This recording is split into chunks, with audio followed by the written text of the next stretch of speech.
Hello, and welcome to Family Folktales from the Nashville Public Library. I'm Susan Poulter, a librarian at the main library.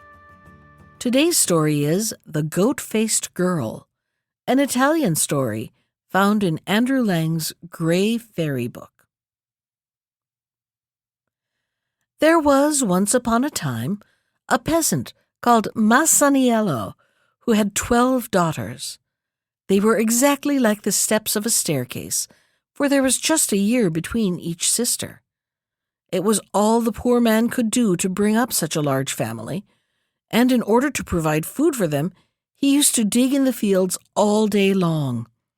In spite of his hard work, he only just succeeded in keeping the wolf from the door, and the poor little girls often went hungry to bed. One day, when Masaniello was working at the foot of a high mountain, he came upon the mouth of a cave which was so dark and gloomy that even the sun seemed afraid to enter it. Suddenly, a huge green lizard appeared from the inside and stood before Masaniello, who nearly went out of his mind with terror, for the beast was as big as a crocodile and quite as fierce-looking. But the lizard sat down beside him in the most friendly manner and said, "Don't be afraid, my good man. I am not going to hurt you. On the contrary, I am most anxious to help you." When the peasant heard these words, he knelt before the lizard and said, "Dear lady, for I know not what to call you, I am in your power. But I beg of you to be merciful, for I have 12 wretched little daughters at home who are dependent on me." "That's the very reason why I have come to you," replied the lizard. "Bring me your youngest daughter tomorrow morning. I promise to bring her up as if she were my own child, and to look upon her as the apple of my eye." When Masaniello heard her words, he was very unhappy, because he felt sure from the lizard's wanting one of his daughters, the youngest and tenderest too, that the poor little girl would only serve as dessert for the terrible creature's supper. At the same time, he said to himself, "If I refuse her request, she will certainly eat me up on the spot. If I give her what she asks, she does indeed take a part of myself, but if I refuse, she will take the whole of me. What am I to do, and how in the world am I to get out of the difficulty?" As he kept muttering to himself, the lizard said, "Make up your mind to do as I tell you at once. I desire to have your youngest daughter, and if you won't comply with my wish, I can only say it will be the worse for you." Seeing that there was nothing else to be done, Masaniello set off for his home, and arrived there looking so white and wretched that his wife asked him at once, "What has happened to you, my dear husband? Have you quarreled with anyone? Or has the poor donkey fallen down?" "Neither the one nor the other," answered her husband, "but something far worse than either. A terrible lizard has nearly frightened me out of my senses, for she threatened that if I did not give her our youngest daughter, she would make me repent it. My head is going round like a mill wheel, and I don't know what to do. I am indeed between the devil and the deep sea. You know how dearly I love Renzolla, and yet if I fail to bring her to the lizard tomorrow morning, I must say farewell to life. Do advise me on what to do." When his wife had heard all he had to say, she said to him, "How do you know, my dear husband, that the lizard is really our enemy? May she not be a friend in disguise? And your meeting with her may be the beginning of better things, and the end of all our misery. Therefore go and take the child to her, for my heart tells me that you will never repent doing so." Masaniello was much comforted by her words, and next morning, as soon as it was light, he took his little daughter by the hand and led her to the cave. The lizard, who was awaiting the peasant's arrival, came forward to meet him, and, taking the girl by the hand, she gave the father a sack full of gold and said, Go and marry your other daughters, and give them dowries with this gold, and be of good cheer, for Renzolla will have both father and mother in me. It is a great piece of luck for her that she has fallen into my hands." Masaniello, quite overcome with gratitude, thanked the lizard and returned home to his wife. As soon as it was known how rich the peasant had become, suitors for the hands of his daughters were not wanting, and very soon he married them all off, and even then there was enough gold left to keep himself and his wife in comfort and plenty all their days. As soon as the lizard was left alone with Renzolla, she changed the cave into a beautiful palace and led the girl inside. Here she brought her up like a little princess, and the child wanted for nothing. She gave her sumptuous food to eat, beautiful clothes to wear, and 1,000 servants to wait on her. Now it happened one day that the king of the country was hunting in a wood close to the palace, and was overtaken by the dark. Seeing a light shining in the palace, he sent one of his servants to ask if he could get a night's lodging there. When the page knocked at the door, the lizard changed herself into a beautiful woman and opened it herself.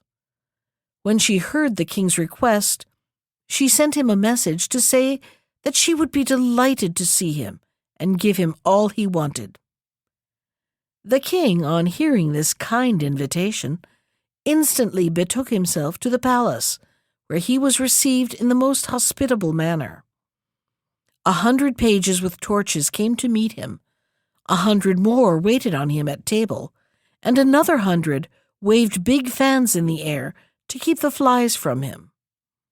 Renzolla herself poured out the wine for him, and so gracefully did she do it that His Majesty could not take his eyes off her.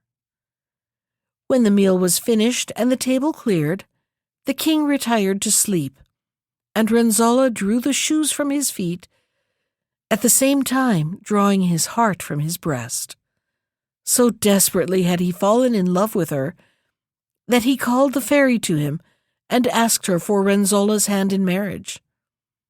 As the kind fairy had only the girl's welfare at heart, she willingly gave her consent, and not her consent only, but a wedding portion of 7,000 golden guineas. The king, full of delight over his good fortune, prepared to take his departure, accompanied by Renzolla, who never so much as thanked the fairy for all she had done for her. When the fairy saw such a base want of gratitude, she determined to punish the girl, and, cursing her, she turned her face into a goat's head. In a moment, Renzolla's pretty mouth stretched out into a snout, with a beard a yard long at the end of it. Her cheeks sank in, and her shining plaits of hair changed into 2 sharp horns. When the king turned round and saw her, he thought he must have taken leave of his senses. He burst into tears and cried out, "Where is the hair that bound me so tightly? Where are the eyes that pierced through my heart? And where are the lips I kissed? Am I to be tied to a goat all my life? No, no, nothing will induce me to become the laughingstock of my subjects for the sake of a goat-faced girl." When they reached his country, he shut Renzolla up in a little turret chamber of his palace with a waiting maid, and gave each of them 10 bundles of flax to spin, telling them that their task must be finished by the end of the week. The maid, obedient to the king's commands, set at once to work and combed out the flax, wound it round the spindle, and sat spinning at her wheel so diligently that her work was quite done by Saturday evening. But Renzolla, who had been spoilt and petted in the fairy's house, and was quite unaware of the change that had taken place in her appearance, threw the flax out of the window and said, "What is the king thinking of that he should give me this work to do? If he wants shirts, he can buy them. It isn't even as if he had picked me out of the gutter, for he ought to remember that I brought him 7,000 golden guineas as my wedding portion, and that I am his wife and not his slave. He must be mad to treat me this way." All the same, when Saturday evening came, and she saw that the waiting-maid had finished her task, she took fright lest she should be punished for her idleness. So she hurried off to the palace of the fairy and confided all her woes to her. The fairy embraced her tenderly and gave her a sack full of spun flax in order that she might show it to the king and let him see what a good worker she was. Renzolla took the sack without one word of thanks and returned to the palace, leaving the kind fairy very indignant over her want of gratitude. When the king saw the flax all spun, he gave Renzolla and the waiting-maid each a little dog and told them to look after the animals and train them carefully. The waiting-maid brought hers up with the greatest possible care and treated it almost as if it were her son. But Renzolla said, "I don't know what to think. Have I come among a lot of lunatics? Does the king imagine that I am going to comb and feed a dog with my own hands?" With these words, she opened the window and threw the poor little beast out, and he fell on the ground as dead as a stone. When a few months had passed, the king sent a message to say he would like to see how the dogs were getting on. Renzolla, who felt very uncomfortable in her mind at this request, hurried off once more to the fairy. This time, she found an old man at the door of the fairy's palace, who said to her, "Who are you, and what do you want?" When Renzolla heard this question, she answered angrily, "Don't you know me, old goat-beard? And how dare you address me in such a way?" "The pot can't call the kettle black," answered the old man, "for it is not I, but you who have a goat's head. Just wait a moment, you ungrateful wretch, and I will show you to what a pass your want of gratitude has brought you." With these words he hurried away, and returned with a mirror which he held up before Renzolla. At the sight of her ugly, hairy face, the girl nearly fainted with horror, and she broke into loud sobs at seeing her countenance so changed.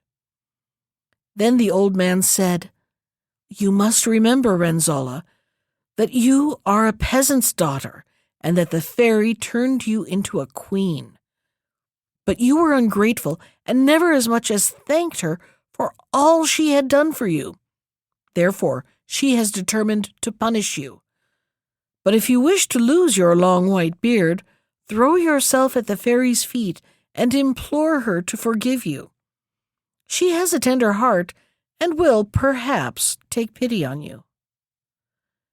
Renzolla, who was really sorry for her conduct, took the old man's advice, and the fairy not only gave her back her former face, but she dressed her in a gold-embroidered dress, presented her with a beautiful carriage, and brought her back, accompanied by a host of servants, to her husband.